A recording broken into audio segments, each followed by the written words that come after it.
मित्रों नमः संस्कृत है। आप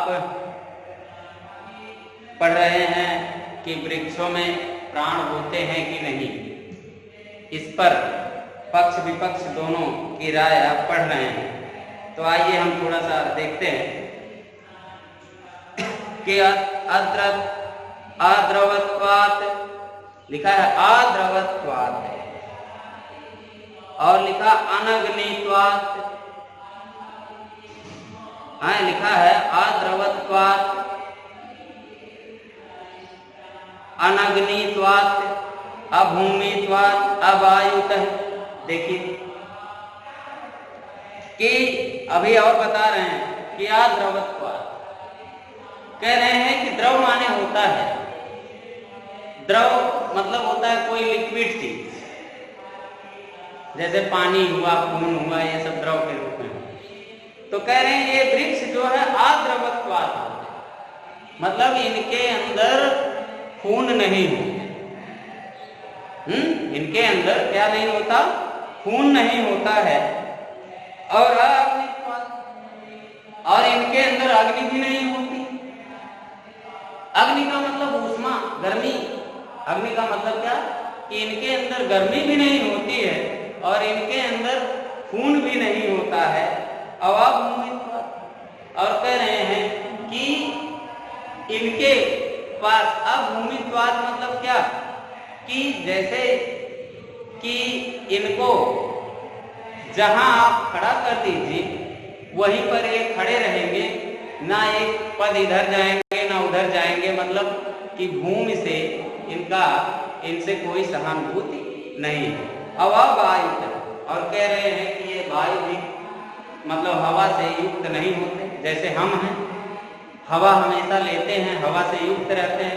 हमारी देखिए वायु वो होती है, वायु कई होती है, पता नहीं अकान, सुकान, प्राण, ऐसे करके तमाम वायु होती है, मुझे नहीं आ रहा है। उसमें एक वायु प्राण वायु भी होती है, और प्राण वायु वो होती है जिसको हम ग्रहण करके अपने प्राणों की रक्षा करते हैं। जैसे जो हम श्वास लेते हैं वो प्राण वायु। तो कह रहे हैं कि ये जो प्राण वायु है, तो ये वृक्ष अवायुतः लिखे हैं, मतलब वायु से रहित होते हैं। किससे रहित होते हैं? ये वृक्ष किससे रहित होते हैं? वायु से रहित होते हैं। और आकाशस्य अप्रेयत्वात्, और कह रहे हैं कि इतना बड़ा आसमान है, अप्रेयत्वात् मतलब कि इनको इस चीज का भी आभास नहीं होता है कि मतलब हमारे ऊपर हमको कोई छाया हुआ है या हम किसी आवरण से ढके हुए हैं, इसका भी इनको आभास नहीं होता है। तो कैसे वृक्षाणाम न अस्ति भौतिकम, लास्ट में उनका इसलिए वृक्ष भौतिक नहीं हो सकते। वृक्ष भौतिक माने शरीर, मतलब वृक्ष शरीरधारी नहीं हो सकते। शरीरधारी माने सजीव शरीरधारी नहीं हो सकते। तो भृगु जी कह रहे हैं घनानाम अपि वृक्षाणाम आकाशो अस्ति न संशयः तेषां फूल पुष्प फल व्यक्ति नित्यं समुत्पाद्यते। कह रहे घनानाम वृक्षाणाम, कह रहे ये जो वृक्ष हैं, और घना नाम माने ये जो घने, मतलब ये जो चारों तरफ छाया हुआ जो आसमान है, और वृक्षाणाम आकाशो अस्ति, यही वृक्ष का आकाश है। कह रहे हैं कि वृक्षों का जो पूरी छाया है, जो फैले हुए हैं, यही वृक्षों का क्या है? आकाश है, आसमान है, ना संशय, इसमें कोई संशय नहीं है। और लिखा तेसाम माने उनके द्वारा, पुष्प फल व्यक्ति, कह रहे हैं उनके द्वारा हमेशा पुष्प माने फूल, फल आदि का जो समुत्पाद्यते माने जो ये सब जो हमेशा उत्पादित किए जाते हैं। क्या क्या उत्पादित किए जाते हैं? कि जो फूल, फल, ये सब जो उत्पादित किए जाते हैं वृक्षों के द्वारा, तो ये साफ इससे स्पष्ट होता है कि ये वृक्ष क्या है? ये वृक्ष प्राणधारी है। अगर ये प्राणधारी ना हो, अगर ये वृक्ष प्राणधारी ना हो, तो इसमें तो निश्चित रूप से ये ना तो हमें पुष्प दे पाएंगे और ना ही हमें फल देंगे। अगर हमारे लिए इन खाद्य चीजों को वो देते हैं तो निश्चित रूप से ये वृक्ष क्या है, शरीरधारी है, जीवित है। और लिखा उष्मतो म्लायते पर्णम त्वक फलम पुष्पम एव च म्लायते सीर्यते चापि स्पर्शते नात्र विद्यते। कह रहे हैं कि उष्मतो म्लायते पर्णम है और त्वक फलम पुष्पम एव, और कह रहे हैं कि उष्मतो म्लायते पर्णम, कह रहे हैं कि अगर इनके पत्ते को अगर हम तोड़ दें, क्या करें, देखिए लिखा है पर्णम त्वक, अगर इनके पर्ण माने पत्ता होता है, अगर इनके पत्ते को हम तोड़ दें, उससे अलग कर दें तो वो क्या हो जाते हैं, म्लायते, तो उनका पत्ता क्या हो जाता है, मुरझा जाता है। इसका मतलब वृक्षों में क्या होता है, प्राण होता है। और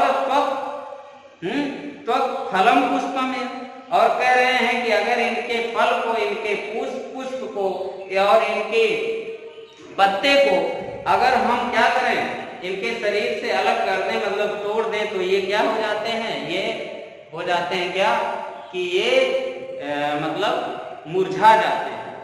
और म्लायते सीर्यते च, और कह रहे हैं कि ये जब मलिन हो जाएंगे, धीरे धीरे ये जब मुरझा जाएंगे तो सीर्यते चापि, सीर्यते माने कि ये बिखर जाते हैं, इधर उधर होता है, बिखर जाते हैं। और स्पर्श तेन अत्र विद्यते, और कह रहे हैं कि जैसे ही तेन माने इनका स्पर्श हम करते हैं, छूते हैं, वैसे ही ये क्या करते हैं, बिखर जाते हैं, टूट जाते हैं, गिर जाते हैं। इससे स्पष्ट होता है कि ये वृक्ष क्या है, प्राणधारी।